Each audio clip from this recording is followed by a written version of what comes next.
नमस्कार, आदाब। Crime petrol सतर्क के आज के इस एपिसोड में मैं अनूप सोनी आप सबका स्वागत करता हूं।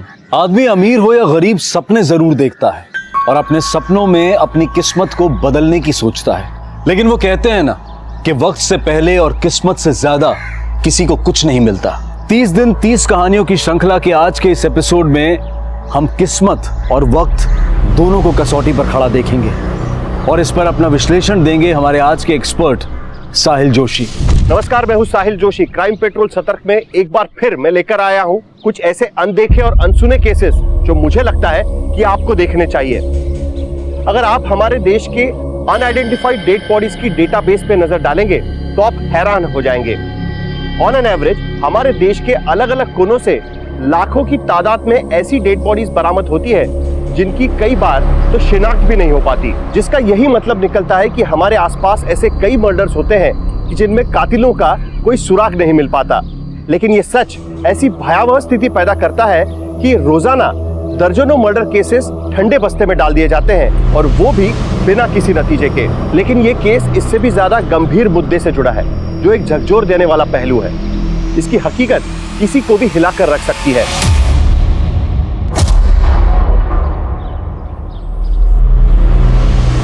बेटा, जब हम 5वीं क्लास में थे ना, कभी छुट्टी नहीं करते थे।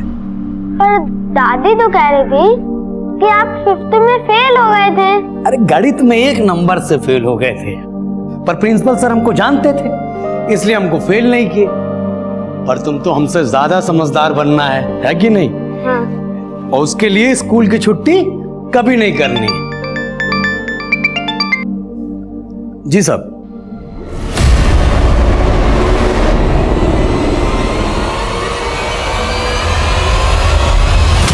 क्या ये आपकी बीवी कोमल है? नहीं सर, ये कोमल नहीं है।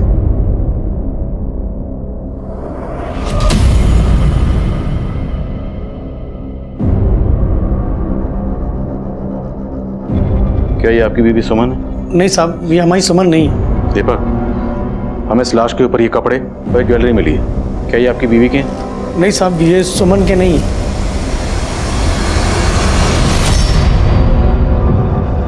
अरे दीपक, क्या हुआ? कहाँ चले गए थे तुम?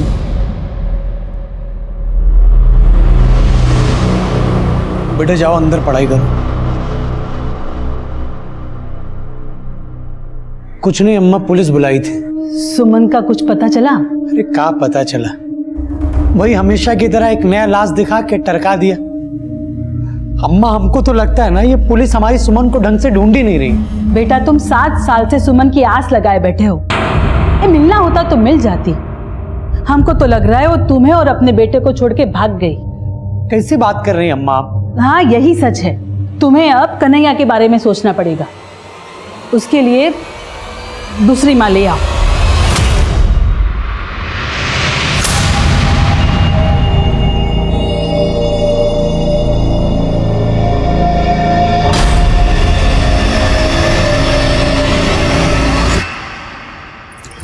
अरे छोड़िए, अम्मा आ जाएगी।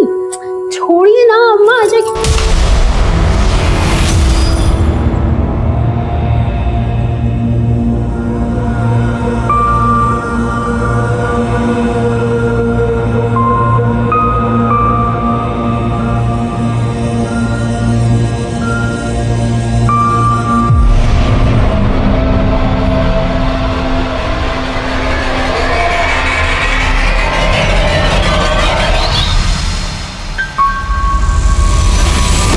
उठ गई तुम?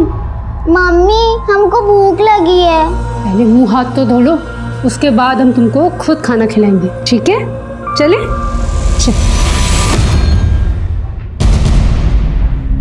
साहब नमस्कार, बैठिए। साहब, आज आप काय बुलाए हैं? सुमन का कोनो नया जानकारी मिला है का? दीपक, हमें सुमन की कोई जानकारी नहीं मिली और ना ही अभी हमें तक कोमल का कुछ पता चला। देखिए, आप दोनों जानते हैं 7 साल गुजर चुके हैं और मुझसे पहले 2 ऑफिसर इस केस को तहकीकात कर चुके हैं और केस अभी भी वहीं का वहीं अटका हुआ। तो मुझे आप दोनों से यह जानना है कि आप दोनों को अभी भी अपनी बीवियों का इंतजार है? कैसी बात कर रहे हैं साहब? का इंतजार नहीं रहेगा? प्यार करते हैं हम उससे। सुनील, तुम्हें? जी सर। तो फिर तुमने दूसरी शादी क्यों कर ली? साहब, हम तो ऐसा मानते हैं कि हमारी कोमल आज भी जिंदा है, लेकिन साहब वो हमारी बेटी खुशी, उसकी परवरिश के लिए हमारे माँ बाप ने दूसरी शादी करा दी साहब। पर साहब अपनी दूसरी बीवी को हम कभी कोमल का स्थान नहीं दे पाए हैं। साहब पता नहीं काहे हमको लगता है कि हमारी सुमन जरूर एक दिन मिल जाएगी। बस आप उसको ढूंढने का कोशिश तो कीजिए। दीपक, हमने सुमन को ढूंढने की हर मुमकिन कोशिश की है और कर भी रहे हैं, लेकिन क्या करें, कानून ये कहता है कि अगर कोई विक्टिम 7 साल तक मिसिंग रहता है तो उसे डेड मानकर केस क्लोज करना पड़ता है। आप ऐसे कैसे केस बंद कर सकते हैं साहब? दीपक, दिस इज लॉ। कानून यही है और हमें जो भी करना है कानून के दायरे में रहकर करना है। यही बताने के लिए आप लोगों को यहाँ बुलाया था। ये देखो सूरज, चांद, बस, ऑटो और ये मम्मी आप रोज हमें यही पढ़ाती रहती हो, हमें नहीं पढ़ना ये। अरे पढ़ोगी नहीं तो दुनिया को कैसे जानोगी? दुनिया जहाँ हम रहते हैं, ये पंछी पशु ये सब यहीं रहते हैं। जब हम छोटे थे ना तो तुम्हारी माँ से भी हमें ऐसे ही पढ़ाती थी।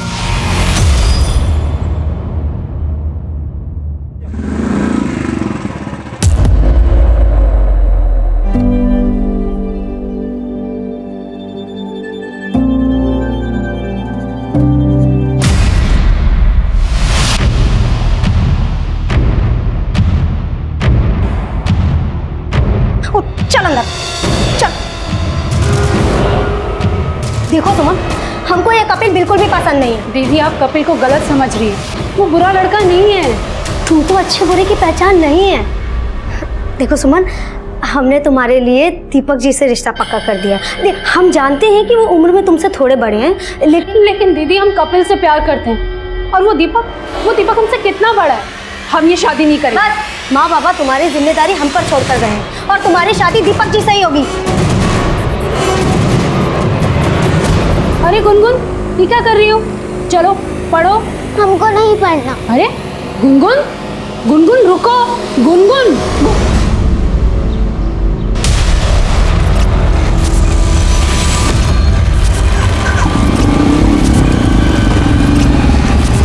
आज हम तुमको बताएंगे इस कमरे के बाहर रात कैसी होती है। तुम्हें पता है रात में आसमान काला हो जाता है, उस पर सुंदर सुंदर चांद सितारे चमकते हैं। तुमने देखा था ना किताब में?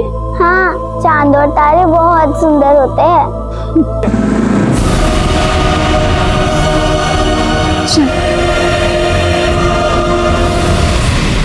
दादी, पापा तो कह रहे थे कि माँ जल्दी आ जाएगी। आ जाएगी, पर ये तुम्हारी माँ नहीं है। तुम्हारी माँ तो दूसरी है। कौन दूसरी माँ? जब आएगी तो खुद ही देख लेना। अब सो जाओ।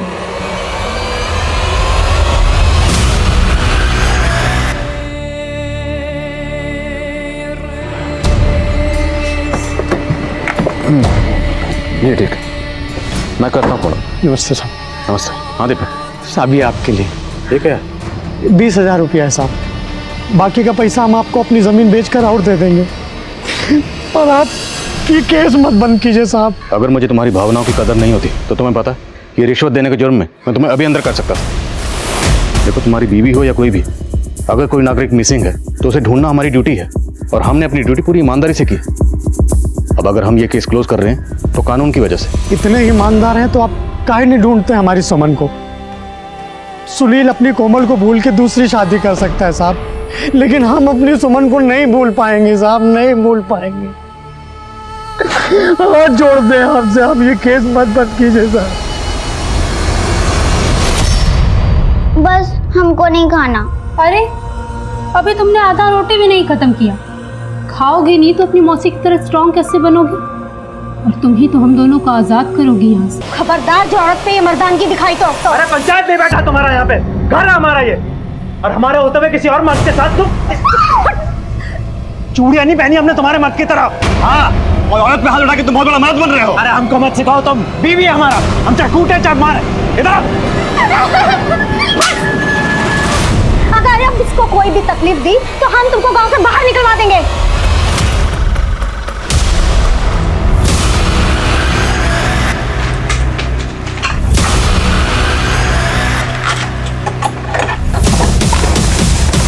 ये लो, गुनगुन की पढ़ाई का सामान।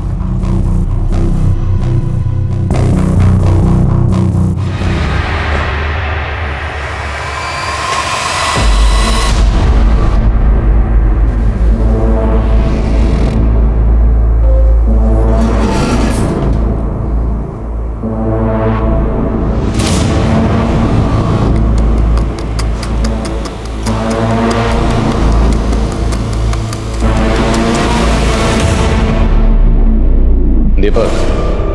इस केस को रीओपन करवाने के लिए कहीं तुम हमसे झूठ तो नहीं बोले? नहीं साहब, हमारे मोहल्ले के लड़के ने सुमन को देखा था। 40। अरे दीपक भैया, एक बात बताना था आपको। हम बताओ। कल हम लोग दोनों लखनऊ गए थे, वहाँ सुमन भाभी को देखा हमने अमीनाबाद बाजार में। बताना। हाँ भैया, वो एक आदमी के साथ थी, बाजार से खरीदारी कर रही थी। अरे क्या बात कर रहे हो भैया? अरे सच बता रहे हैं भैया, हम भाभी से बात करने का बहुत कोशिश किए, लेकिन वो हमको अवॉइड कर दी। हमको तो लग रहा है वो आजकल अमीनाबाद में अपना घर बना लिए। कौन है वो लड़के?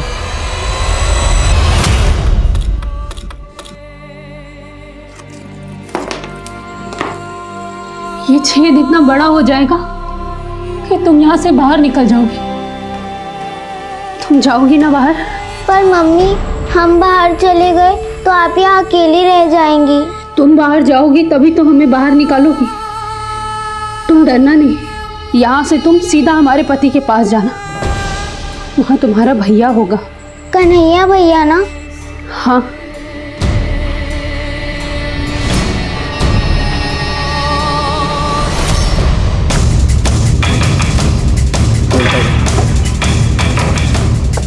मैडम जी, यही है वो लड़के।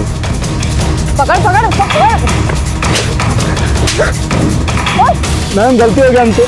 हम दीपक भाई से मजाक में बोल रहे थे कि सुमन भाभी को हमने देखा है, तो हवा में खाली बात किए थे उनसे। हवा खिलाती हूँ।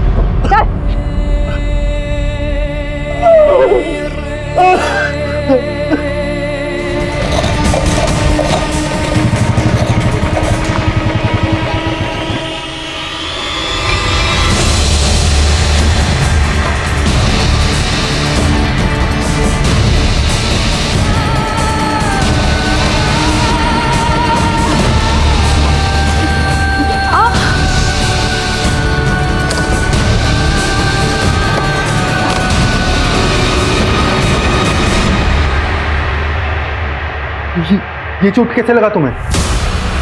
वो गुनगुन शरारत कर रही थी तो लग। कौन?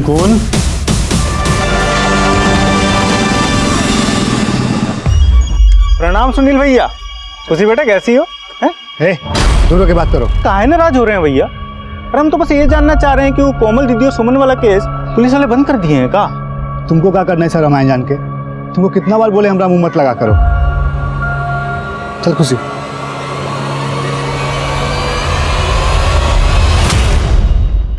रिश्ते में उम्र बुम्र कोई मायने नहीं रखती सुमन। दीपक जी का बड़ा उम्र नहीं, उनका बड़ा दिल देखो। इतना प्रेम तुम्हें किसी और से नहीं मिलता है?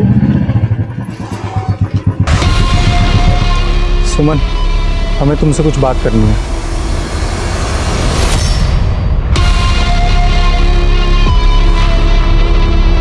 हम सुने हैं तुम दीपक को ये बोले थे कि कोमल की बहन सुमन को तुमने लखनऊ में देखा था।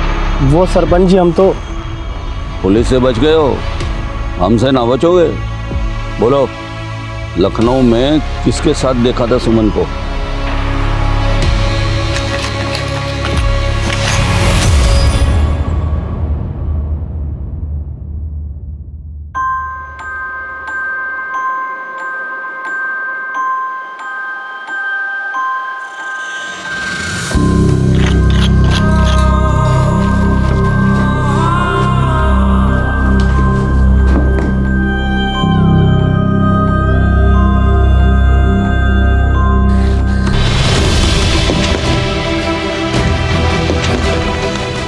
गुनगुन, अब ये छेद इतना बड़ा हो गया है कि तुम यहाँ से बाहर जा सकती हो। तुमको पता है ना तुम्हें यहाँ से जाकर क्या करना है? हाँ, मुझे एक अंकल को ढूंढना है। वो अंकल उन दो अंकल जैसे बड़े बड़े होंगे, लेकिन वो अंकल दूसरे होंगे जो अच्छे होंगे। ये दुनिया बहुत बुरी है बेटा। हम नहीं जानते कि तुम्हें अच्छे अंकल मिलेंगे या बुरे अंकल, पर ये दाव खेलने के अलावा हमारे पास और कोई रास्ता नहीं।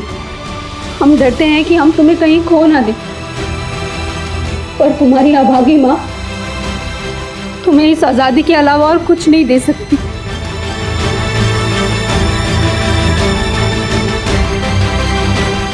तुम्हें अच्छे अंकल मिलेंगे ना, तो तुम उनको ये दे देना, इससे वो हमें ढूंढ लेंगे और हमें यहाँ से आज़ाद कर देंगे। हम आज़ाद हो जाएंगे गुनगुन। चलो।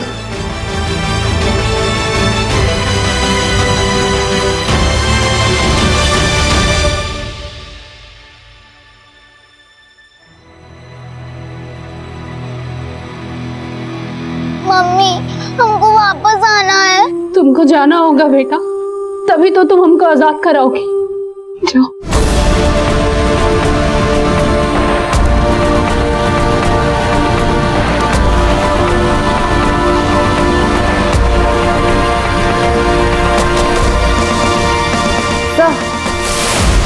उन्नाव के श्यामपुर थाने वालों ने हमारे थाने में कांटेक्ट किया है। कुछ दिनों पहले उनके एरिया में उन्हें एक नरकंकाल मिला है। श्यामपुर पुलिस ने हमसे इसलिए कांटेक्ट किया होगा क्योंकि 7 साल पहले हमारे यहाँ पर कोमल और सुमन की मिसिंग केसेस फाइल हुए थे। जी सर, मैंने उन्हें बताया कि हमने वो केस बंद कर दिया है, लेकिन फिर भी वो एक चांस लेकर देखना चाहते थे कि कहीं वो नरकंकाल कोमल या सुमन में से किसी का तो नहीं है। सुमन और कोमल मिसिंग केस की पहली इन्वेस्टिगेटिव टीम को एक लाश मिली थी। उस वक्त सुमन के बेटे और कोमल की बेटी का डीएनए सैंपल लिया गया था। वो डीएनए सैंपल श्यामपुर पुलिस से शेयर कर। सर, गुनगुन कहाँ है? वो अंदर सो रही। अंदर सो रही है? कहाँ?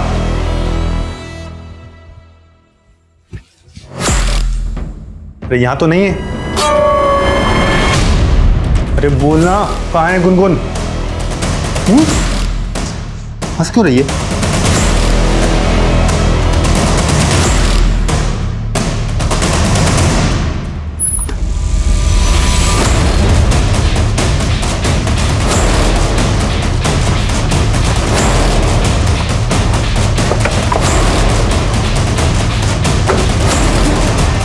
बेटा, तुम्हारे पापा कहाँ हैं? जी जी मैडम, सुनील कहाँ हैं? वो तो काम पर गए हैं। क्या बात है? हमें कोमल के बारे में इंफॉर्मेशन मिली है। बेटा, आप अंदर जाओ। 7 साल पहले कोमल की हत्या हुई थी।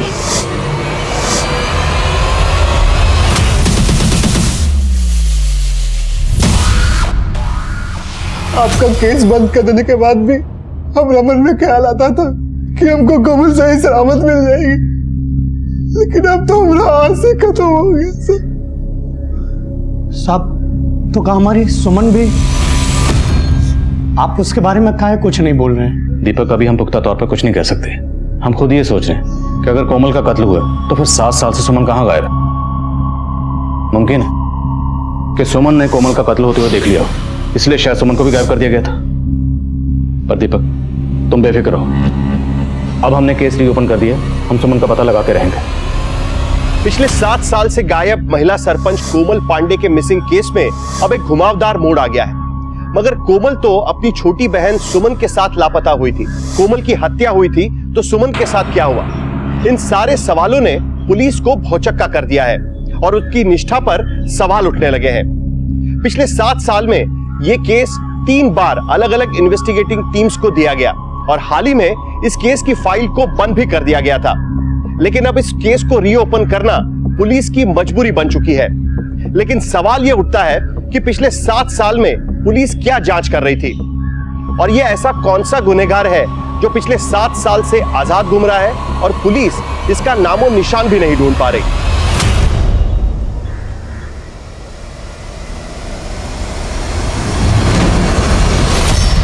बेटा, आप ठीक तो हो? मम्मी पापा कहाँ हैं आपके? आप अच्छे अंकल हैं। हाँ बेटा, पर बात क्या है?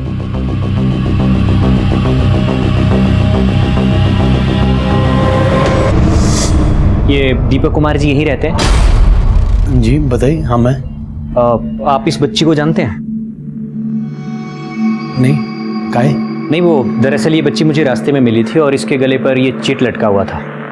इस चिट के ऊपर आपका नाम और एड्रेस था। इस बच्ची ने कहा कि आपके पास जाना है तो मैं इसे आपके पास लेकर आ गया। कौन हो बेटा तुम? बोलो, डरो नहीं। आई पर्ची तुमको कौन दिया?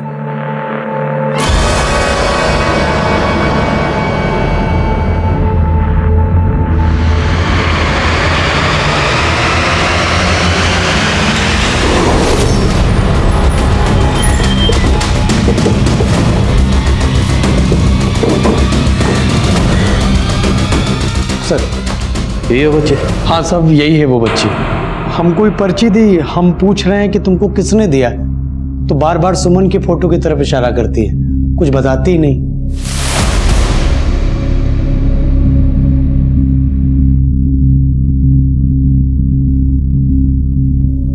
डरो मत। क्या नाम आपका? अच्छा ये बताओ, ये चिट आपको किसने दी? पक्का ये चिट आपको उन्होंने दी? सर ये लड़की हमें बाराबंकी में मिली, हर तरह से बहुत अजीब थी। क्या अजीब था? चिट देने से पहले उसने मुझसे पूछा कि आप अच्छे अंकल हैं। मैंने कहा हाँ, तब उसने एकदम से चिट निकालकर मुझे दे दी।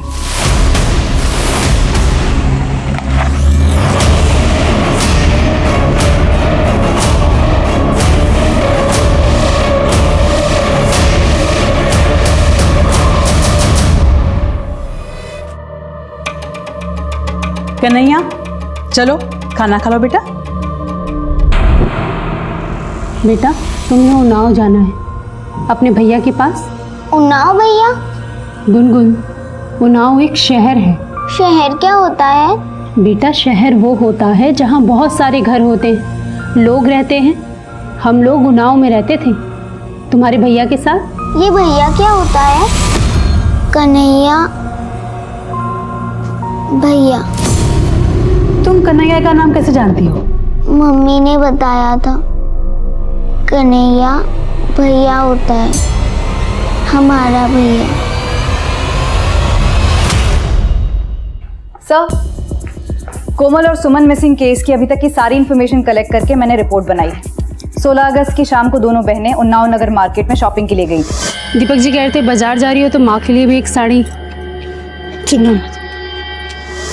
सर हमारे 3 सस्पेक्ट हैं, संतोष, कपिल, प्रताप। मैं विटनेस के बयान पढ़ रहा था। एक चशमदीद के मुताबिक जिस दिन ये दोनों बहनें गायब हुई उस दिन उन्नाव मार्केट में इन दोनों बहनों के साथ कपिल को भी देखा गया था। सुमन, हमें तुमसे कुछ बात करनी है। सुमन पसंद करती थी कपिल को, लेकिन कोमल ने उसकी शादी करवा दी दीपक से। इस लिहाज से कपिल हमारा प्राइम सस्पेक्ट था। सर ये संतोष भी काफी गर्म दिमाग का आदमी है। कोमल जब सरपंच बनी तो उसकी कई बार इसके साथ गर्मा गर्मी हुई। औरत पे हाथ उठाया तो। अरे पंचायत नहीं बैठा तुम्हारा यहाँ पे, घर है हमारा ये। शराब तो और कोमल जब सरपंची का इलेक्शन लड़ रही थी तो उसका ऑपोजिट कैंडिडेट था ये प्रताप, और ये इलेक्शन हार गया था। राइट सर, कोमल के ना रहने से सबसे ज्यादा फायदा प्रताप को हुआ। पिछले 7 सालों से वो इस कस्बे का सरपंच है। सर इन 7 सालों में इन तीनों के खिलाफ एक भी सबूत नहीं मिला और कोई चौथा सस्पेक्ट भी सामने नहीं आया। और अब ये बच्ची सामने आई है जो ये कह रही है कि उसे सुमन ने भेजा है। लेकिन सवाल ये है कि सुमन ने इस बच्ची को क्यों भेजा, वो खुद क्यों नहीं आई? अब या तो सुमन मजबूर है या फिर उस बच्ची को सुमन ने नहीं भेजा, बल्कि कोई सुमन का नाम इस्तेमाल करके हमें भटका रहा है। सर 2 दिन पहले मैं बाराबंकी गई थी। मैम बस यही मिली थी वो बच्ची, मुझे इस तरफ से आ रही थी। 2 दिन पूछताछ करने के बावजूद वहाँ कोई लीड नहीं मिली। लीड तो ढूंढनी पड़ेगी संगीता। जितने भी सस्पेक्ट हैं सबको एक बार फिर से खंगालो और पता लगाओ कि इनमें से किसका कनेक्शन बाराबंकी से है। बाराबंकी जहाँ से बच्ची आई थी। सर गड़े मुर्दे फिर से उखड़ रहे हैं वकील साहब। ये पुलिस फिर से हमें परेशान करने वाली है। अगर गिरफ्तार करके ले गए तो हमारी जमानत तैयार रहनी चाहिए। अरे 7 साल पुराना फिर शुरू हो गए। अगर हम विरोधी थे तो क्या कातिल हो गए? तब वो सरपंच थी, आज हम पावर में। पावर का नशा क्या होता है ये आप हमसे बेहतर जानते हैं। पावर के लिए खून और पैसा दोनों पानी की तरह बहाए जाते हैं। देखिए, हमने किसी का खून नहीं बहाया और बेकार में हमारा समय बर्बाद मत कीजिए। अगर कोई सबूत है आपके पास तो दिखाइए। मैडम जी, हम कोमल का थप्पड़ भी खाए हैं और 7 साल में 4-4 बार आप लोगों का डंडा भी खाए हैं। अब आप फिर से हमारे पीछे। हाँ फिर से, और इस बार सच उगलवाने के लिए हम कोई कसर नहीं छोड़ेंगे। ले चलिए हमको, और जितना चाहे उतना कूट लीजिए, लेकिन हमारा बयान वही का वही रहेगा। हम ना तो कोमल के साथ कोई नफरत निकाले और ना ही सुमन के साथ। और हमारी बीवी की वजह से ही कोमल हमको थप्पड़ लगाई थी ना, पूछ लीजिए अगर कुछ भी किए हो उसके साथ तो। सर 7 साल पहले हम सिर्फ 20 के थे सर। इन्फेक्चुएशन को हम प्यार समझ लिए थे। और सर सच बोल रहे हैं, जब सुमन की शादी हुई थी ना सर तो बहुत रोए थे हम, बहुत दारू पी थी। लेकिन उसको उनसे दुश्मनी निकालने के लिए हमने कुछ किया नहीं, ना ही सुमन से, ना ही कोमल दीदी से। और यही बात हम पिछले 7 साल से बता रहे हैं सर। 7 साल पहले जिस वक्त जिस जगह से कोमल और सुमन गायब हुए, उस वक्त उनके साथ तुम्हें देखा गया था। हम बताए तो सही, हम तब आखिरी बार मिलने गए थे सुमन से। हमने तुमको मना किया था ना इससे बात करने को। दीदी आप जैसा समझ रही ना वैसा नहीं है। हम दिल्ली जा रहे हैं नौकरी के लिए। एक आखिरी बार सुमन से मिलने आए थे। सुमन देखो, अगर हमसे कुछ भी गलती हुई हो ना तो हमको माफ़ कर देना, बस यही बात कहने आए थे। तुम जितने सीधे और भोले दिख रहे हो उतने सीधे और भोले हो नहीं। 7 साल से एक ही डायलॉग मार रहे हो। सर हम डायलॉग नहीं मार रहे हैं सर, जो बात है वही बता रहे हैं, सच बता रहे हैं। सर संतोष, कपिल और प्रताप, इन तीनों का बाराबंकी या उस बच्ची से कोई कनेक्शन नहीं मिल रहा है। लेकिन इसका ये मतलब कतई नहीं कि इन तीनों का कोमल और सुमन का गायब होने या उनके कत्ल से भी कोई कनेक्शन नहीं है। कपिल के बयान के मुताबिक उसने कोमल और सुमन को आखिरी बार उन्नाव नगर मार्केट में मेन रोड की तरफ जाते हुए देखा था। उसके बाद से इन दोनों को किसी ने नहीं देखा। लेकिन कोमल की लाश मिली यहाँ से 25 किलोमीटर दूर शामपुर रोड पर। तो मतलब 7 साल पहले क्राइम सीन इसी एरिया के आसपास कहीं है। और बाराबंकी का जो कनेक्शन हम प्रेजेंट सिनेरियो में ढूंढ रहे हैं, हो सकता है वो कनेक्शन आज का नहीं बल्कि 7 साल पुराना हो। क्या करें, शामपुर और यहाँ का डम डाटा निकलो। सर आप 7 साल पुराना डम डेटा निकालने की बात कर रहे हैं? हमारे पास और कोई चारा भी नहीं। Let's do it. और मैं उस बच्ची से एक बार फिर से मिलता हूँ, शायद इस बार कोई लीड मिले। सर इस केस की नियति इसी जज्बे पर टिकी थी कि कुछ ऐसा किया जाए जो नामुमकिन को मुमकिन कर सके। और सुमन ने जिस तरह से गुनगुन को आज़ाद किया था, वो भी एक नामुमकिन काम को मुमकिन करने जैसा जज्बा था। लेकिन सवाल ये था कि क्या सुमन का ये जज्बा पुलिस के लिए कोई राह खोज पाएगा? अच्छा बच्चा, आपने उन वाले अंकल से क्या पूछा था कि अंकल आप अच्छे अंकल हो ना? उसके बाद आपने उनको वो चिट दी थी, है ना? तो आप मुझे भी अच्छे अंकल समझ लो। आप मुझ पे भरोसा करोगे? अगर आप अच्छे अंकल हैं तो आपने मुझे चॉकलेट क्यों दी थी? तो क्या कोई बुरे अंकल भी हैं जिन्होंने आपको चॉकलेट दी थी? ये लो।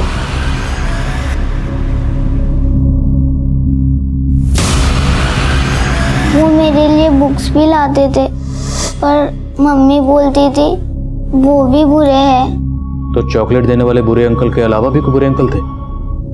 अच्छा ये तो बताओ, आपकी मम्मी ने आपको यहाँ क्यों भेजा है? आजाद करने के लिए। किसको आजाद करने के लिए? किससे? मम्मी को? क्या हुआ मम्मी को? मम्मी के पैर में कुछ हुआ? आपकी मम्मी के पैरों को किसी ने बांधा हुआ?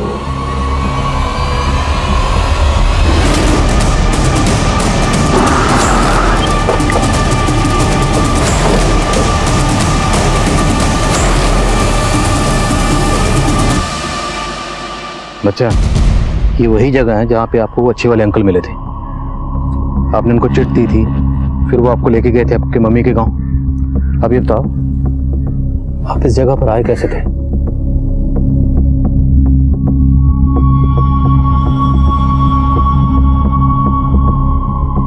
इधर से? फिर कहाँ से आए थे? बोलो।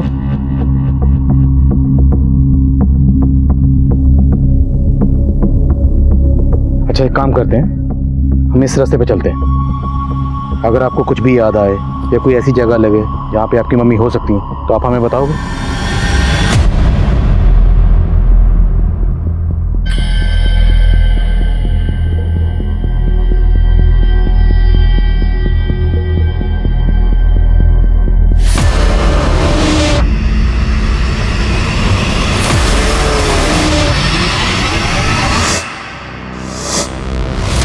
क्या हो गया बेटा?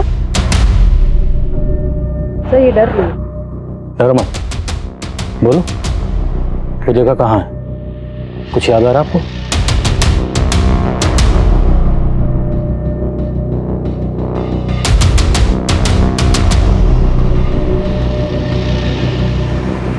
विशाल, पता लगाओ ये घर किसका है। सर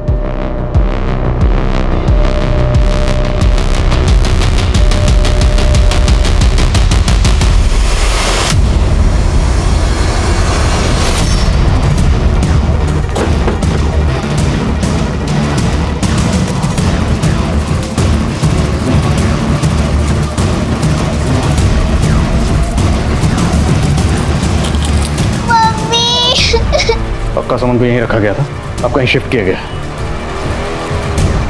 सर आसपास के लोगों ने बताया कि ये घर हमेशा बंद रहता है। इसका मालिक कौन है, यहाँ पे कौन रहता है, किसी को कुछ नहीं पता।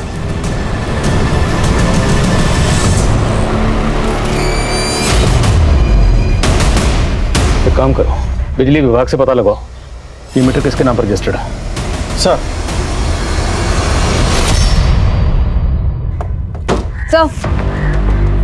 सर डंप डेटा से उन्नाव के 8 नंबर्स आइडेंटिफाई किए हैं। इनको यूज़ करने वालों में से 8 लोगों का बाराबंकी से सीधा कनेक्शन है। इन्वेस्टिगेट किया तो पता चला इनमें से एक ऐसा है जो 7 साल से रेगुलरली 3 दिन में एक बार बाराबंकी जाता है, लेकिन पिछले 14 दिनों में वो सिर्फ 2 बार बाराबंकी गया है। और 14 दिन पहले ही गुनगुन दीपक के घर आई थी। है कौन है? मोहन सिंह, यहीं उन्नाव में रहता है। सर घर जाएं इसके? अगर डायरेक्टली उसके घर गए तो अलर्ट हो जाएगा, उसका फ़ोन सर्विलेंस पे डालो। सर वो घर भरत सिंह के नाम रजिस्टर्ड है। बिजली विभाग से उसका नंबर मिला है। भरत का फ़ोन अब भी बाराबंकी में एक्टिव है। तुरंत उसके फ़ोन की लोकेशन ट्रैक करो। सर इसका सरनेम भी सिंह है, कहीं ये भरत सिंह और मोहन सिंह रिलेटेड तो नहीं है? सर भरत का फ़ोन बाराबंकी के गोमती नगर में एक्टिव है।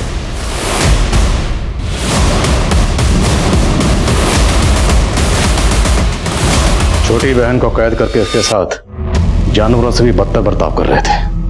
बड़ी बहन कोमल, उसको तो जान से ही मार दिया। क्यों? नहीं सर, कोमल को हमने नहीं मारा। तुम लोगों ने नहीं मारा? तुम लोगों ने नहीं मारा तो किसने मारा? सर हमें नहीं पता सर। सर हमारी नज़र तो सुमन पर थी और उसकी बड़ी बहन हमारी दुकान पर कपड़े खरीदने आती थी। सर उस रोज रात में हम और हमारा कजिन भरत श्यामपुर से लौट रहे थे, तभी हमारी नज़र सुमन पर पड़ी।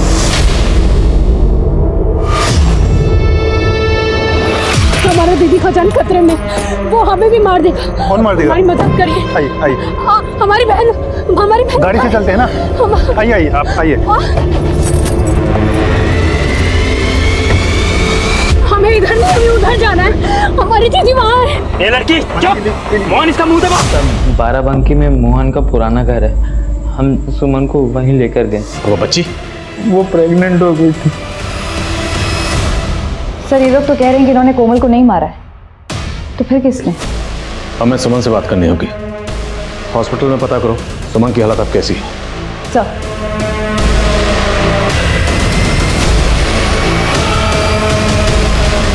सुमन, क्या हुआ था उस दिन? हम और कोमल दीदी दोनों बाजार से वापस आ रहे थे। अच्छी शॉपिंग होगी ना आज?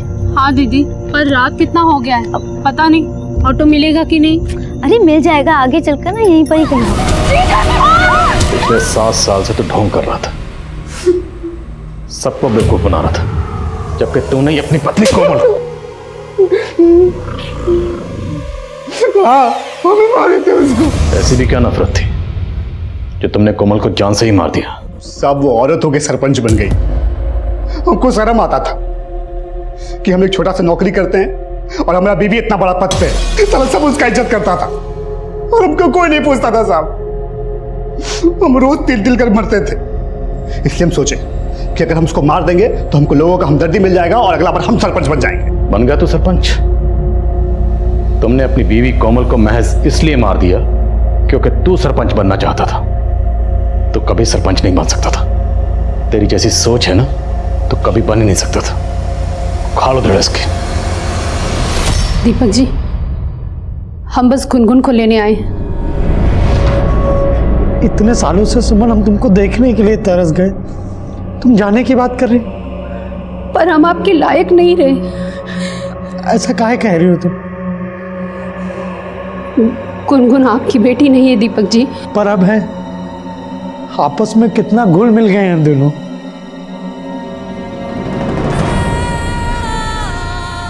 अरे देख कर रहे, मम्मी है तुम्हारी।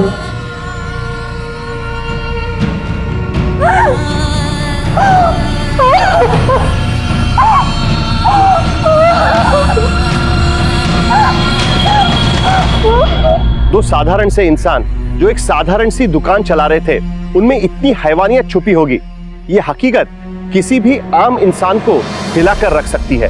हमारे गली मोहल्ले के दूध और सब्जी वालों से लेकर राशन और कपड़े वालों तक रोजाना ऐसे कई लोगों के संपर्क में हम आते हैं जिनसे हमारा एक दैनिक व्यवहार जुड़ जाता है।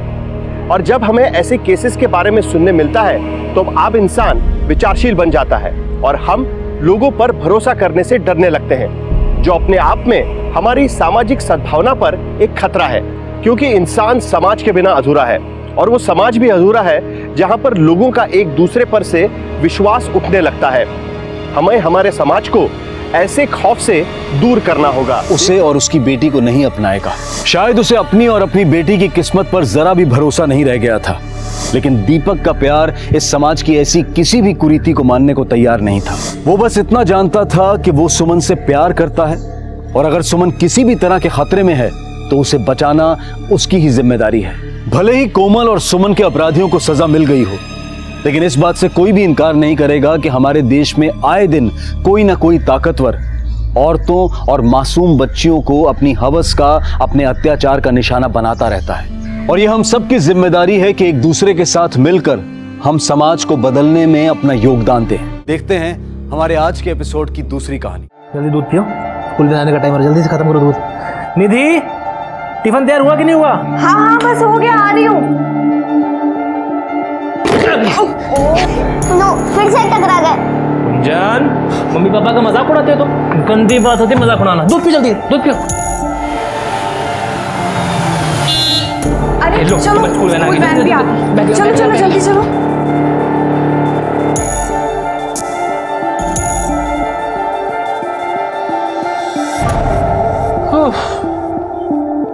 फाइनली हमने गुंजन को टाइम से तैयार करके स्कूल भेज दिया। हमने नहीं, तुमने। मैंने तो सिर्फ उसका टिफिन रेडी किया था। और सच में अब मुझे ना मेरी किस्मत पर यकीन हो गया कि मेरी किस्मत इतनी भी बुरी नहीं है। मतलब क्या है तुम्हारा? मतलब ये कि गुंजन और मुझे तुम मिल गए। किस्मत तो मेरी बहुत अच्छी है मोहतरमा, जो मुझे तुम और गुंजन मिली हो। पता ना, सोच रहा था गुंजन को तैयार करके स्कूल भेजने में इतना टाइम लगता है तो छोटे बच्चे को संभालने में तो जान आफत में आ जाती होगी। बाप होते हुए भी मैंने उसे 8 साल तक अकेले संभाला है। घर का काम, बाहर का काम सब अकेले किया। अच्छा सुनो ना, गुंजन जब स्कूल से वापस आएगी तो काजल को मिलते हुए आएगी, तो मैं सोच रही हूँ कि मैं उसे आते हुए अपने साथ लेकर आ जाऊँ। थोड़ा लेट हो जाएगा, कोई प्रॉब्लम तो नहीं है ना? नहीं बाबा, कोई प्रॉब्लम नहीं। अच्छा मैं भी लेट हो रही, मैं चलती हूँ।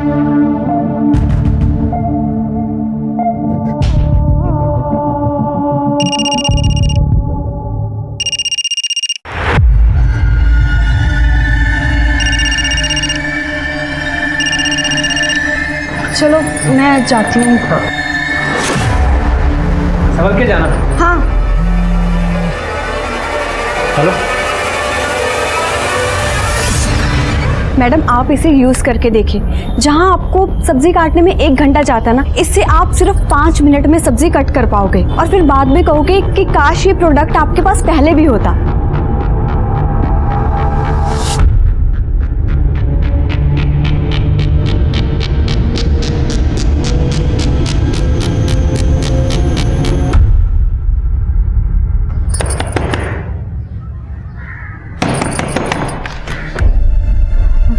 वही मनीष भाऊ घर पे हैं? कौन है रूपा? तू अब क्या लेने आई है यहाँ पे? भाऊ, आपने अपने वकील से बात की मेरे हिस्से के लिए? ए जाना भाई, क्यों परेशान कर रही है मुझे? बार बार हिस्सा मांगने आ जाती है। और वैसे भी तुझे हिस्से की जरूरत ही क्या है? अच्छी खासी नौकरी कर रही है, दूसरी शादी की है, अब क्या चाहिए तुझे? मैं आपसे अपना हिस्सा मांग रही हूँ, कोई भीख नहीं मांग रही हूँ। एक अपना बस, कुछ हिस्सा विस्सा नहीं मिलेगा तुझे, कर लेना। अरे तुम्हारे यहाँ दिखी भी ना, जान से मार दूंगा। चल निकल यहाँ से। अरे मेरी बात तो सुनिए भाऊ।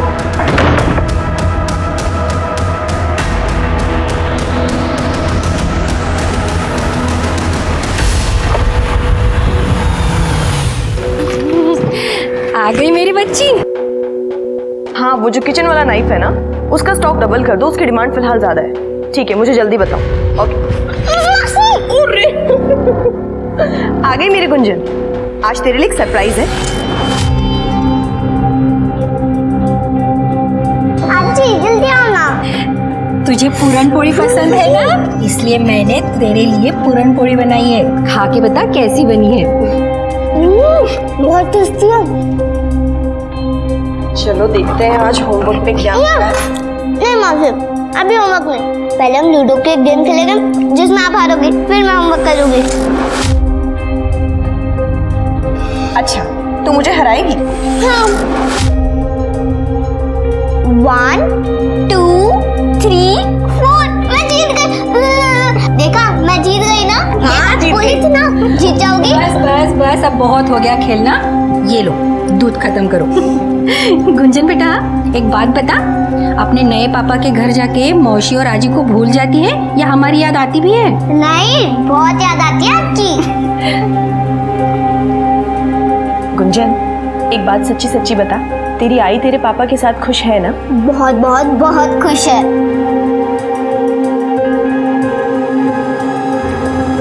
अरे भाभी जान, सलाम वालेकुम। आप आफ्ताब की नहीं बेगम है ना? आफ्ताब? नहीं, आपको कोई गलत फहमी हुई है। ओह, माफ कीजिएगा, खुदा हाफिज। नया बकरा फंसा लिया।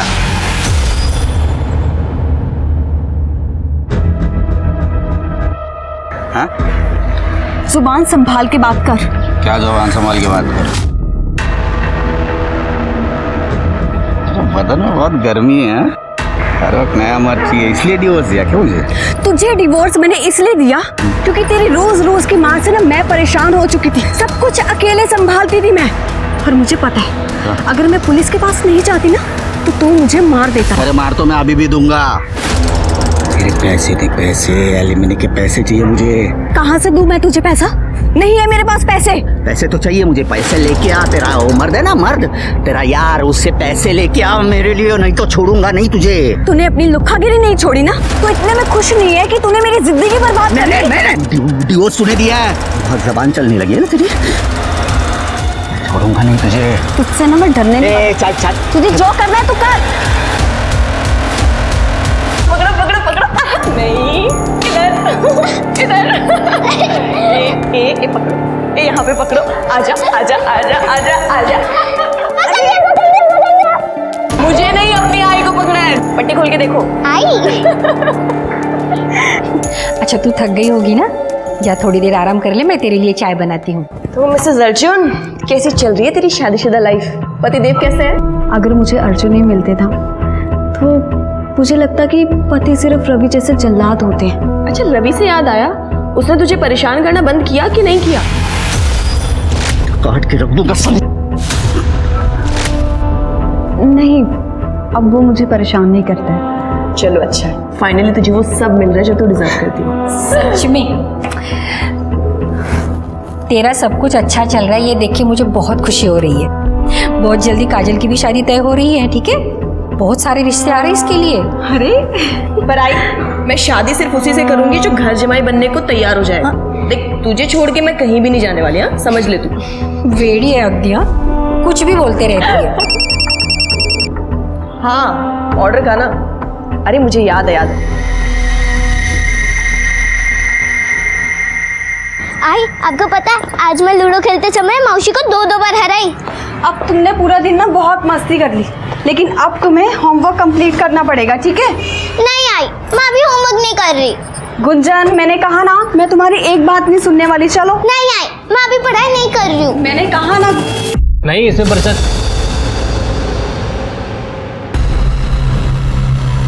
चलिए भाईजान, खुदा हाफिज।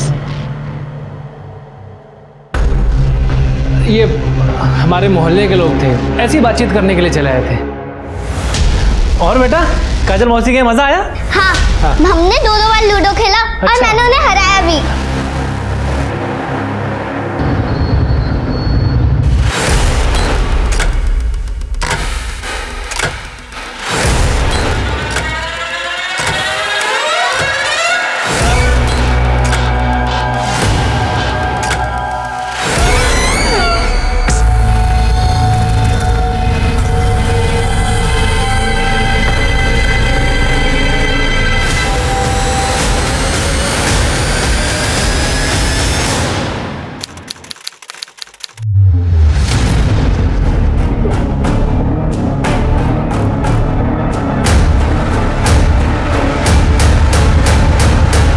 निधि कहाँ है?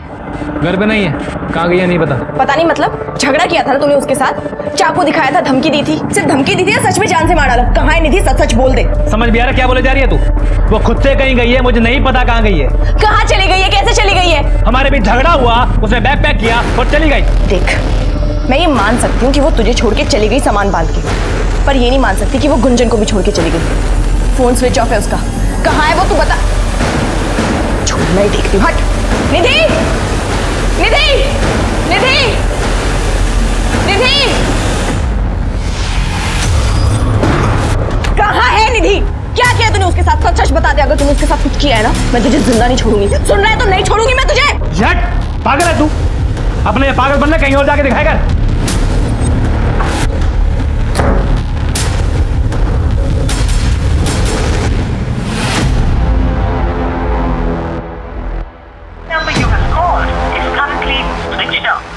इसका फोन बंद क्यों आ रहा है?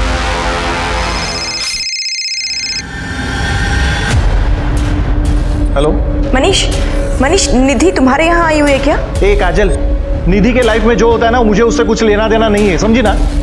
और दोबारा मुझे फोन मत करना, फोन रख। ये गायब वायब नहीं हुई है, छुप के बैठी है। मुझे एलिमनी नहीं देनी ना, इसकी वजह से। और इस नाटक में तू भी शामिल है उसके साथ। अरे तुम दोनों कमीनी हो, कमीनी, समझी क्या? साले जुबान पे ना लगाम दे और संभाल के बात कर, वरना वहीं आके धोऊंगी तुझे। आजा आजा आजा, इधर आ, इधर आ। तू हाथ चलाना, मैं जबान चलाता हूँ। हाँ, अगर मैंने अपनी जबान खोल दी ना, बोलती बंद हो जाएगी तेरी बोलती, समझी क्या?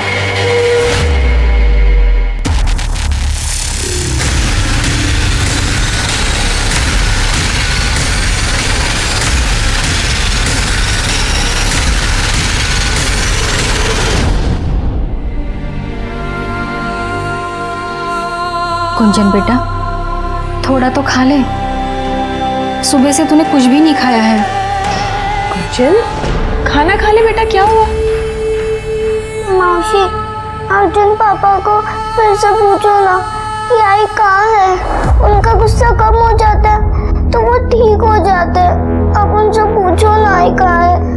बेटा, मैं तेरे अर्जुन पापा को काफी बार पूछ चुकी हूँ, उनको नहीं पता तेरी मम्मी कहाँ है। और तू घबरा मत, तेरी मौसी तेरी मम्मी को ढूंढ के लेकर आएगी। एक मिनट, पहले मुझे समझने दीजिए। निधि के हस्बैंड और उसके फैमिली ने उसकी मिसिंग कंप्लेंट अभी तक नहीं लिखवाई। हाँ, पर आप उसकी दोस्त कंप्लेंट लिखवाने आई हैं। सर, निधि का पति पिछले 1 महीने से, जब से निधि को उसका सच पता चला है, मारपीट कर रहा है, झगड़ा कर रहा है। सर, एक दिन तो हद ही हो गई। सर, देखिए मैडम, मुझे स्पेशल ड्यूटी पर जाना है, सॉरी। और मैं आपका केस समझ गया। आपकी दोस्त गुस्से में कहीं चली गई है, गुस्सा शांत होगा, आ जाएगी, आप घर पे वेट कीजिए। सर, आप मेरी बात नहीं समझ रहे हैं। सर, निधि गायब हो गई है, उसका फोन नहीं लग रहा है, मैं उससे कांटेक्ट। हेलो सर, हाँ, आप वो सर।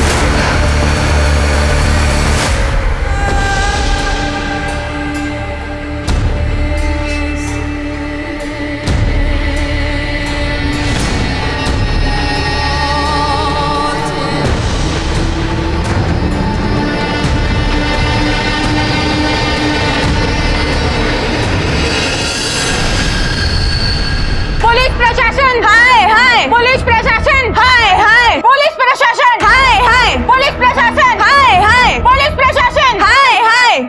मेरी दोस्त निधि को गायब हुए आज पूरे 20 दिन हो गए और मैं पुलिस स्टेशन के चक्कर काट काट कर थक चुकी हूँ, लेकिन पीएसआई बापट मेरी कंप्लेन तक नहीं ली उन्होंने। वो मुझे बोल रहे हैं कि आपकी दोस्त गुस्से में कहीं चली गई है। निधि को तलाशने के लिए काजल ने इतना शोर मचाया कि मीडिया के जरिए प्रशासन पर दबाव आया। बात एसएसपी तक पहुंची। सर्किल ऑफिस को मामले में दखल देने के आदेश देने पड़े। स्पेशल जांच टीम गई और आखिरकार 1 महीने बाद काजल तक मदद पहुंची।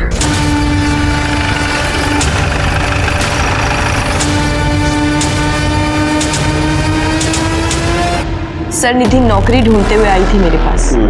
उसके साथ उसकी 8 साल की छोटी बच्ची भी थी। रहने के लिए कोई जगह नहीं थी, तो मैंने उसे अपने घर पे रेंट पे रख लिया था। और मेरा किचन यूटिलिटीज का बिजनेस है, तो मैंने सेल्स गर्ल की जॉब भी दी उसे। पर सर, कुछ समय के बाद निधि फैमिली जैसी बन गई थी। मैंने उसे रेंट लेना बंद कर दिया। हम बहुत क्लोज हो गए थे और उसके कुछ दिनों बाद वो अर्जुन देसाई से मिली सोशल मीडिया पे। वो लोग बाहर ही मिलने लगे, एक दूसरे को पसंद करने लग गए थे, तो उन्होंने नवंबर में शादी कर ली। सर, शादी के बाद निधि और गुंजन, उसकी बच्ची, दोनों अर्जुन के घर पे रहने लगे। वहीं पे शिफ्ट हो गए थे जहाँ वो अकेला रहता था। शुरुआत में सब कुछ बिल्कुल सही चल रहा था। जनवरी 2nd वीक के बाद ये सारा का सारा प्रॉब्लम शुरू हो गया। सलाम भाभी जान। भाभी जान, मैं आफ्ताब भाईजान का कब से फ़ोन ट्राई कर रहा हूँ, लेकिन उनका फ़ोन स्विच ऑफ आ रहा है। आप उनसे कह देंगे कि मुझे फ़ोन कर ले। देखिए, आपको कोई गलतफहमी हुई है। मेरे हस्बैंड का नाम आफ्ताब नहीं अर्जुन है।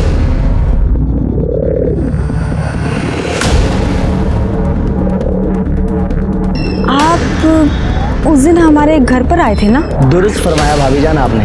आफ्ताब भाईजान ने हमें घर पे बुलाया था जुम्मे की नमाज अदा करने के लिए। आपने क्या नाम बताया? वो अर्जुन भाई ने। सर, निधि बहुत परेशान थी जब उसने मुझे ये सब बताया। मैंने उसे यही कहा कि शायद कोई गलतफहमी हुई होगी। ऐसे परेशान होने से अच्छा है कि हम ढंग से पता लगाएं। निधि, क्या ढूंढ रही हो? वो गैस एजेंसी वाला तुम्हारा आईडी प्रूफ मांग रहे थे, तो वही ढूंढ रही थी मैं। कबाड़ में रखा है ना? आज मैं देखती हूँ।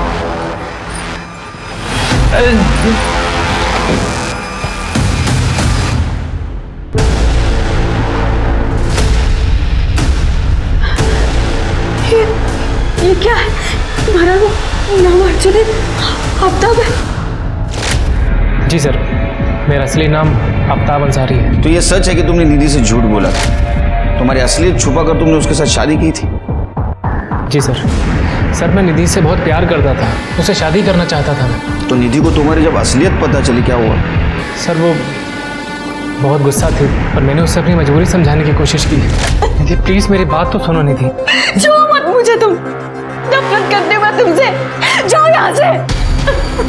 और मैं तुमसे बहुत प्यार करता हूँ निधि, मैंने ये सब तुम्हें धोखा देने के लिए नहीं किया है। ये सब मैंने अपने प्यार को पाने के लिए किया है निधि। मैं जानता हूँ कि अगर मैं अपनी असली पहचान के साथ तुम्हारे सामने आता तो मुझे कभी एक्सेप्ट नहीं करती। निधि, जिस दिन मेरी तुम्हारे साथ शादी हुई थी ना, वो दिन मेरी जिंदगी का सबसे अहम और सबसे खुशी का दिन था। पहले मुझे भी यही लगता था, लेकिन अब लगता है कि वो दिन मेरी जिंदगी का सबसे मनहूस दिन था। मतलब तुमने मुझसे नहीं, मेरे नाम से प्यार किया था? निधि, मैंने कभी तुम्हें या गुंजन को कोई तकलीफ दी है क्या? मेरे नाम ने, मेरी पहचान ने मेरी सारी अच्छाइयों को खत्म कर दिया है। निधि, तुम्हारा पता नहीं है, लेकिन मेरे लिए मेरा प्यार यानी कि तुम मेरी जिंदगी में सबसे अहम हो और हमेशा रहोगी। निधि, मैं तुम्हारे बिना जिंदा नहीं रह सकता हूँ। अर्जुन ने पूरी तरह निधि को अपनी बातों में फंसा लिया था और वो मुझे यही समझा रही थी कि अर्जुन सही था।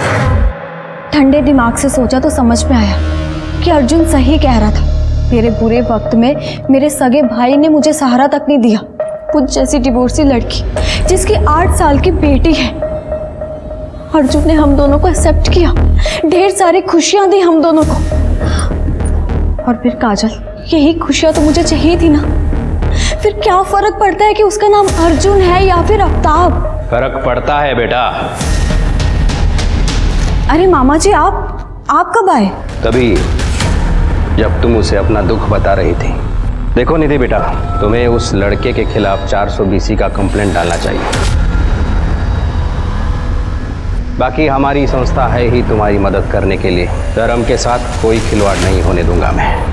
नहीं मामा जी, ये निधि की पर्सनल लाइफ है, इसको अपना पॉलिटिकल एजेंडा मत बनाइए। उससे गलती हुई थी, उसने माफी भी मांग ली, मान रहा है तो। गलती नहीं, षड्यंत्र रच रहा है वो लड़का, जिसका संबंध ही झूठ की बुनियाद पे हो। उस पर कैसे विश्वास किया जा सकता है? देखो निधि, मेरा काम था तुम्हें समझाना, बाकी तुम्हारी मर्जी। और देखना, ये सिर्फ एक शुरुआत है। अब आगे आगे देखो वो लड़का कैसे रंग दिखाता है। ये मामा जी कौन है? सर, ये मेरी आई के बड़े भाई है। ये आई के भाई को ही मामा कहते हैं? कोई खास आदमी है क्या? सर, रामचंद्र देशपांडे, ये हिंदू सहायता संघ के एक्टिव मेंबर है। सर, इनका नेशन वाइज ना कुछ प्रॉब्लम चल रहा था, तो इसकी वजह से ये बिजी थे, वरना मैं इन्हीं की मदद ले लेती। इनके कनेक्शन बहुत ऊपर तक है। फिर क्या हुआ? सर, इसने मामा जी की ना बात सच करके दिखा दी। निधि का जीना हराम करके रख दिया इसने।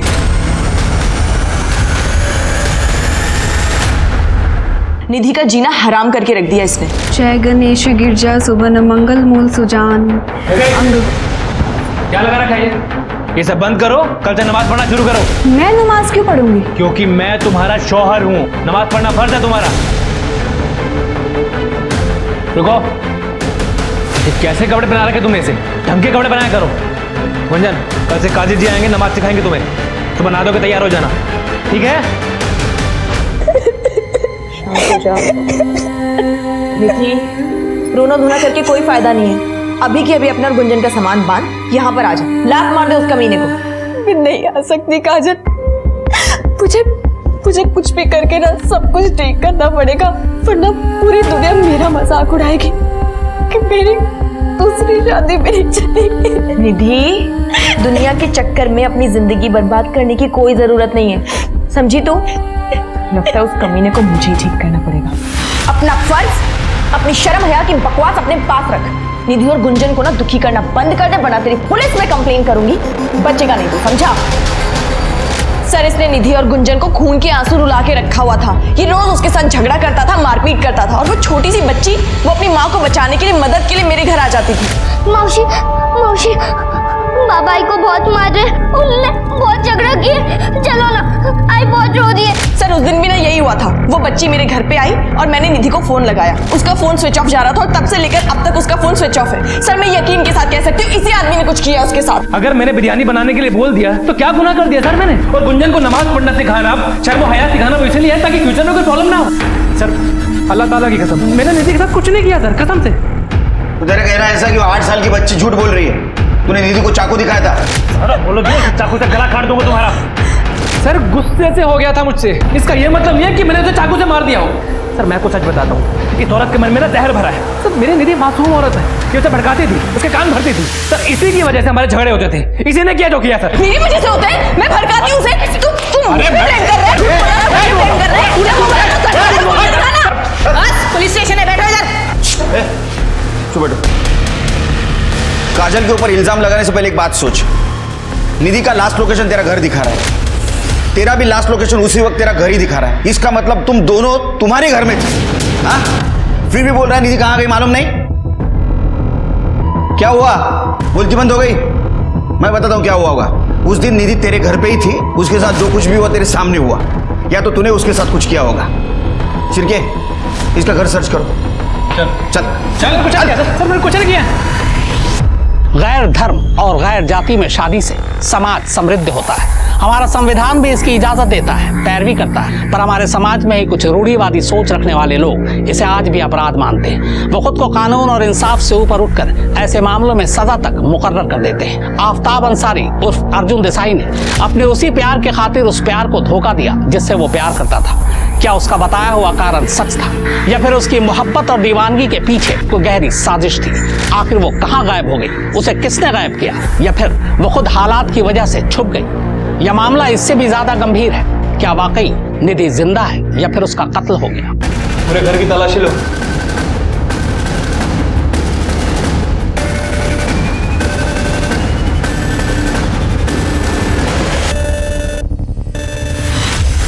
किसका फोन है ये?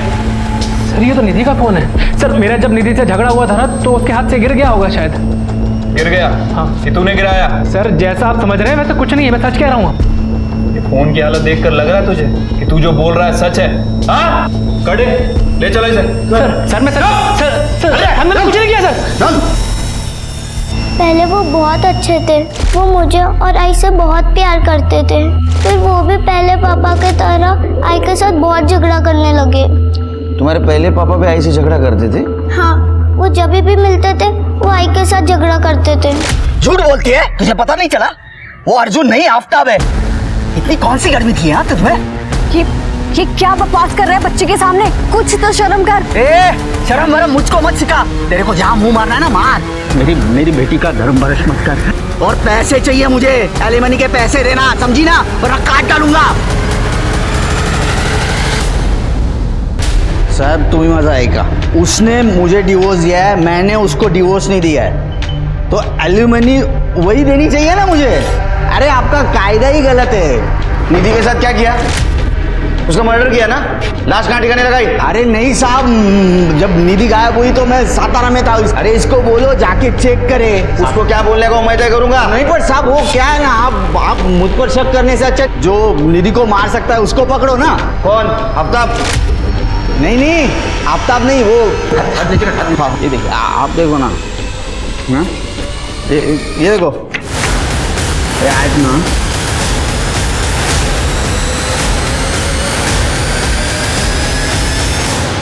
वो उसका नाम भूल गया। वो कम पिया करना। काजल। काजल वो उसके खुन्नस में थी ना। अभी मुझे ये नहीं पता चल रहा है कि वो काजल ने उसको आफ्ताब के साथ शादी कैसे करने दिया होगा, क्यों एक्सेप्ट क्यों किया? काजल का उसके साथ अफेयर है? हाँ वो लेस्बियन रिलेशनशिप। जब मेरे घर छोड़ के चली गई ना तो वो काजल के साथ रहने लगी, फिर उसका रिलेशनशिप चालू हो गया। तो इसी बात पे मैंने अपने सुरकर वकीलों उनको कहा कि मुझे एलिमनी बढ़ा के चाहिए। मैंने उसको फोटोग्राफ भी दिखाया तो बोलता है ये नहीं चलेगा और सबूत चाहिए। ये देखो आप देखो ना, ये देखो ये ना।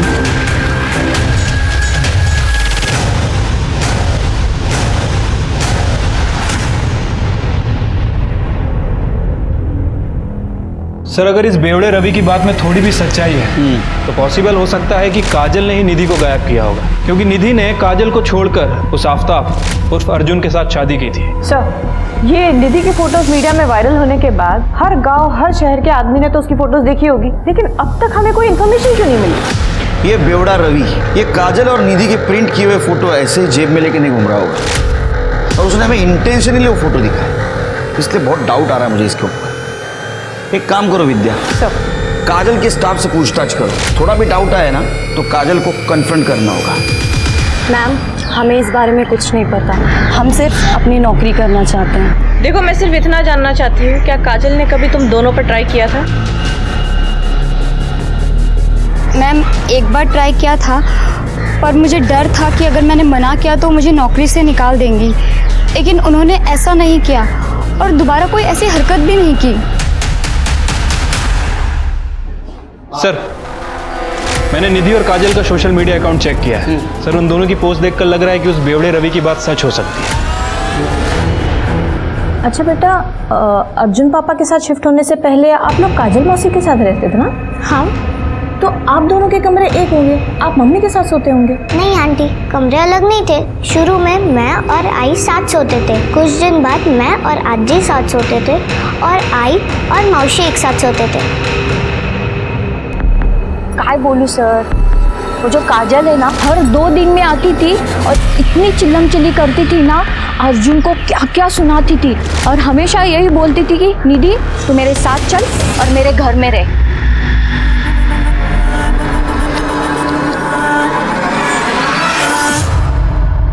काजल तुझे पता है आज मैंने मेरी पहली सेल की पूरे 3000 की। Thank you Kajal, thank you so much. Thank you बोलने की कोई ज़रूरत नहीं, मैंने तुमसे कहा था ना तुम्हें किसी के सहारे की ज़रूरत नहीं है।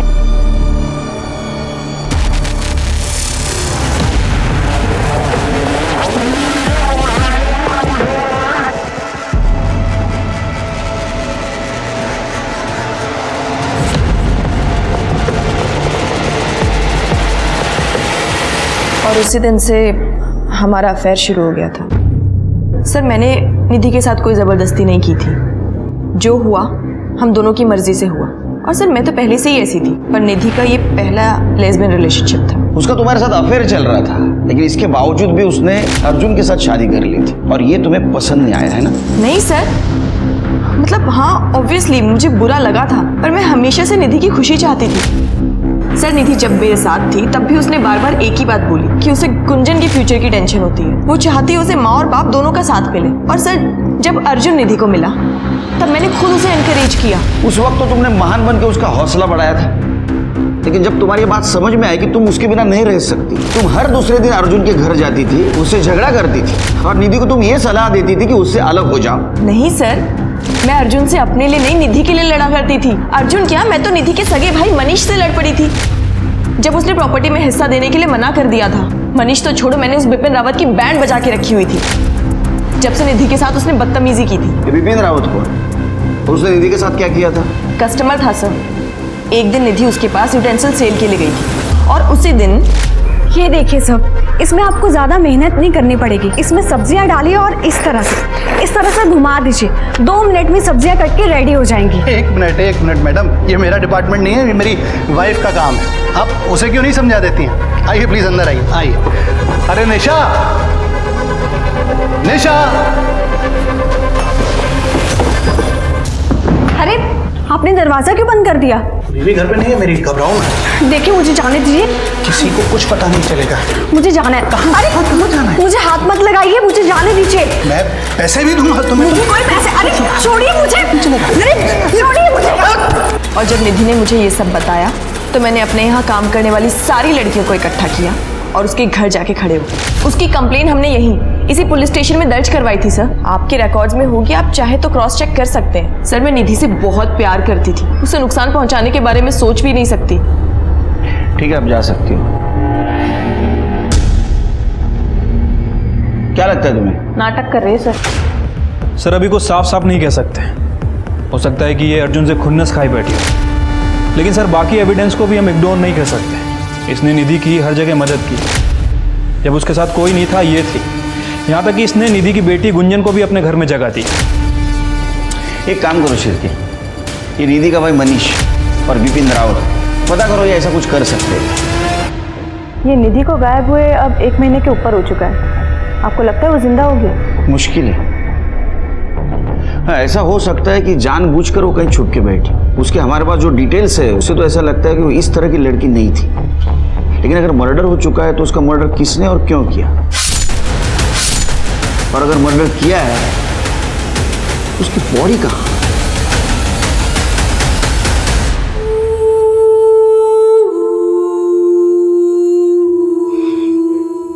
गुंजन बेटा, तेरा पेस्ट्री खाने का मन था ना? देख मैं तेरे लिए पेस्ट्री लेके आई हूँ, खा।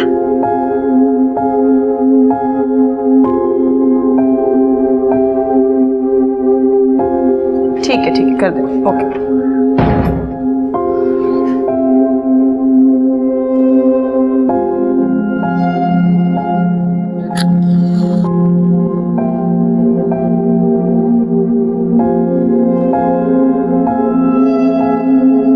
Happy birthday mummy.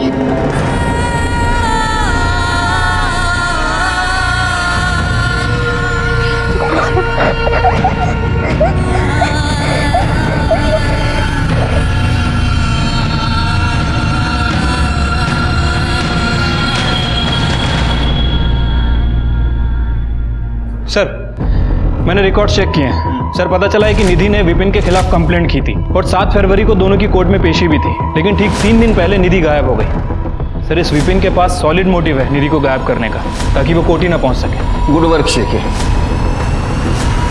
उठाओ इसे।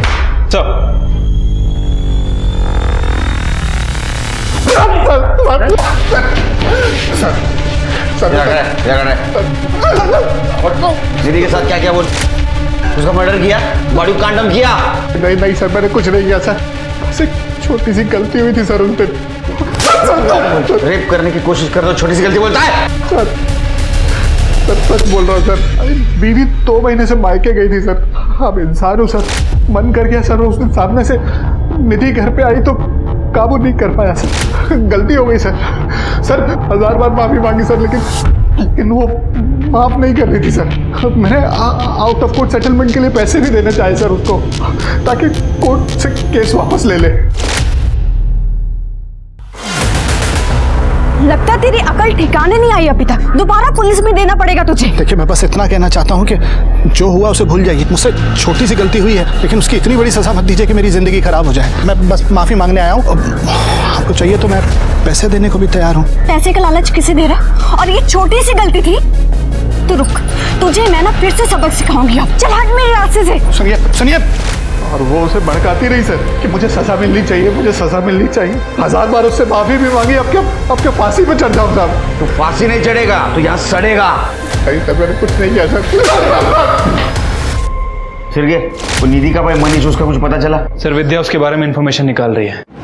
निधि और मनीष इतने से थे, तब से जानती हूँ दोनों को। कुलकर्णी भाव जब ऑफिस से आते थे बच्चों के लिए कुछ न कुछ ले आते थे।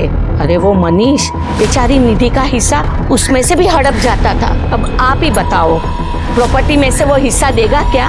वो बेचारी निधि एक दिन आई थी अपना हिस्सा मांगने। अरे तुम्हारे यहाँ दिखी भी ना, जान से मार दूंगा। चल निकल यहाँ से।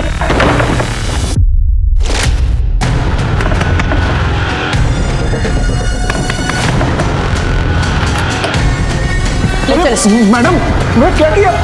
अरे मैडम मैडम क्या हुआ? कहाँ लेकर जा रहे हैं इनको? हिस्सा दिलाने। तुझे चाहिए? नहीं ना? शांत रह।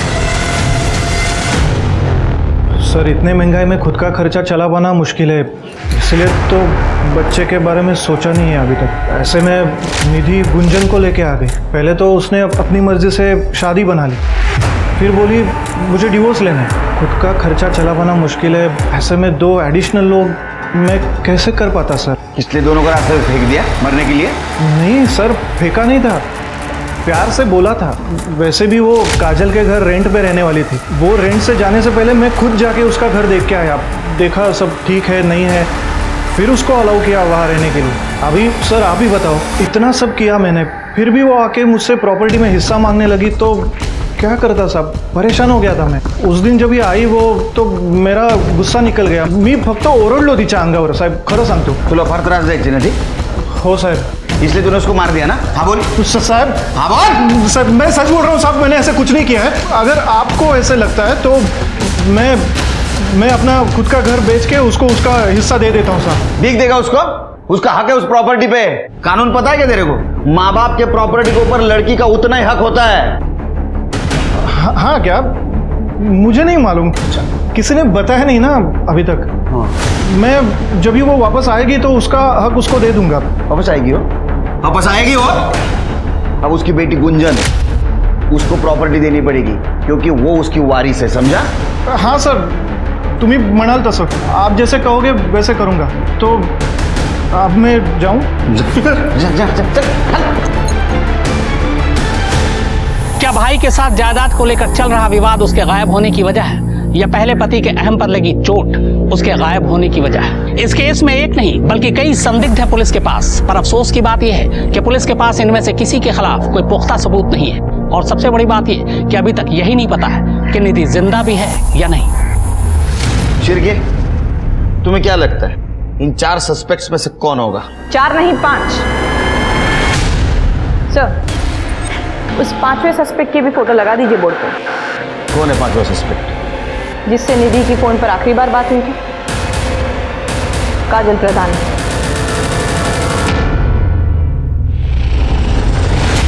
नहीं सर, मुझे निधि का कोई फोन नहीं आया। अगर आया होता तो मैं तुरंत उसके घर चली जाती ना। उस दिन तो दोपहर को मैं घर पे थी ही नहीं। सप्लायर के साथ कुछ कमीशन का इशू हुआ था, मैं उसी को सॉल्व करने गई थी। सर मेरे पास तो मेरा फोन भी नहीं था, बैटरी डेड थी, तो मैं इसको चार्जर पे रख के घर पे चली गई थी। और सर जब मैं दोपहर को 3 बजे के आसपास वापस आई तो मैंने देखा गुंजन घर के बाहर बैठी रो रही है। ये रहे तुम्हारे कॉल डिटेल्स। उस दिन तुम्हारे फोन पे निधि का कॉल आया था और तू 2 मिनट तक बात कर रही थी उसके साथ। पर सर मैं झूठ नहीं बोल रही हूँ। तो सच बोलो। ये तुम्हारा ये कहना है कि तुम्हारे फोन से किसी और ने बात की थी? सर ये भी तो हो सकता है। क्या? ओह गॉड, ऐसा नहीं हो सकता। कैसा नहीं हो सकता काजल?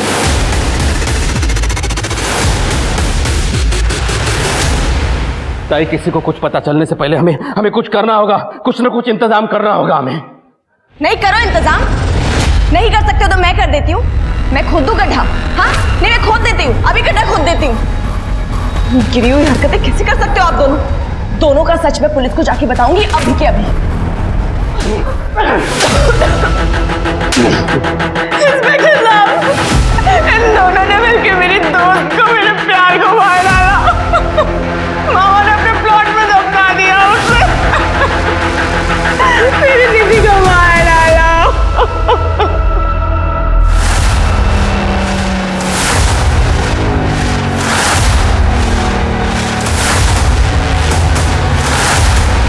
एक मिनट, ये बैग किसका है? बैग निधि का है सर।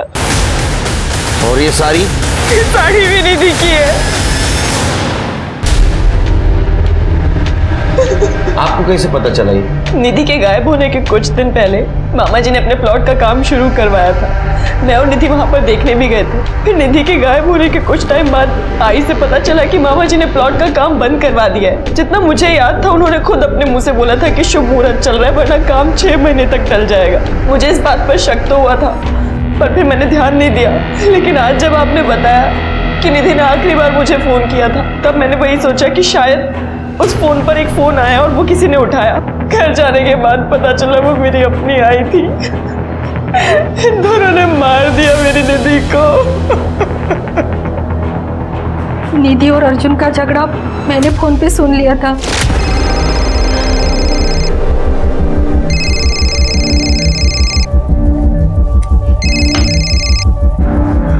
काजल, मैं अब यहाँ और नहीं रह सकती, नहीं बर्दाश्त कर सकती ये सब कुछ। निधि बेटा, मैं काजल नहीं उसकी आई बोल रही हूँ। काजल बाहर गई है फोन चार्जिंग पे लगा के। लेकिन क्या हो गया बेटा, तुम रो क्यों रही हो? मैं अब यहाँ और नहीं रह सकती, ये सब नहीं बर्दाश्त कर सकती मैं। आंटी, मैं कुछ दिन के लिए आपके यहाँ आ सकती हूँ? ये भी तो तुम्हारा अपना घर है ना, तुम यहाँ आ जाओ। लेकिन बेटा, मैं अभी मंदिर जा रही हूँ और वहीं से रामचंद्र भाऊ के प्लॉट पर जाऊंगी, ठीक है? तुम वहीं आकर घर की चाबी मुझसे ले लेना। ठीक है आंटी, मैं आती हूँ वहाँ। तुम मुझे छोड़कर कहीं नहीं जाओगी निधि। मैं जाऊंगी और अभी जाऊंगी, तुम मुझे नहीं रोक सकते हो। मैं भी देखता हूँ कैसे जाती हो तुम। कैसे ये तुम क्या कर रहे हो? हटो तुम। अरे देखता हूँ मैं देखता हूँ तुम कैसे जाओगी। नहीं जाओगी तुम। निधि का घर हमारे घर से 15 मिनट की दूरी पे है। मुझे पता था वो तुरंत आ जाएगी, इसलिए मैंने भाऊ को फोन किया और उनको तुरंत प्लॉट पर आने के लिए कहा। आ गई बेटा? नमस्ते आंटी जी। नमस्ते। वो आप मुझे चाबी दे दीजिए, कुंजन भी आती होगी, बस रास्ते में है। हाँ हाँ, मैं देती हूँ।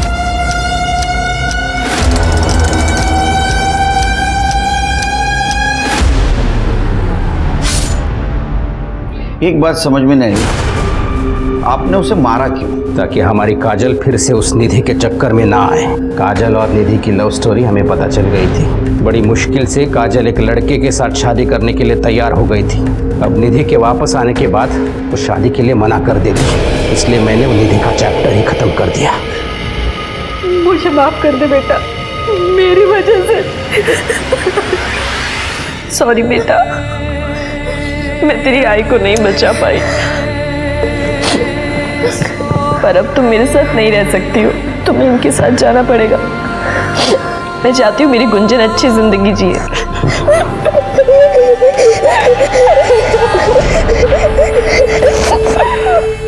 प्यार और परवरिश हर परिवार और माँ बाप की जिम्मेदारी होती है, जिसका एहसान जताकर वो आज़ादी से जीने पर बंदिश लगा देते हैं। और जब भी कोई इन बंदिशों को तोड़ने की कोशिश करता है तो यही प्यार करने वाले उसे सबक सिखाने के लिए किसी भी हद तक चले जाते हैं। काजल की माँ लता ने यही तो किया। उसके हिसाब से गलत जिंदगी जीने वाली अपनी बेटी को बचाने के लिए उसने 8 साल की एक बच्ची को अनाथ कर दिया। जब भी असमानता, औरतों पर अत्याचार या भेदभाव की बात करें तो सबसे पहले खुद को आंके, खुद को टटोले। अगर आप बदलेंगे तभी समाज बदलेगा। अब मैं अनूप सोनी आपसे विदा लेता हूं। फिर मुलाकात होगी क्राइम पेट्रोल सतर्क में एक और नए केस के साथ और उस पर हमारे एक्सपर्ट के विश्लेषण के साथ। तब तक अपना और अपने परिवार का ख्याल रखें, सतर्क रहें, सुरक्षित रहें और देखते रहें क्राइम पेट्रोल सतर्क।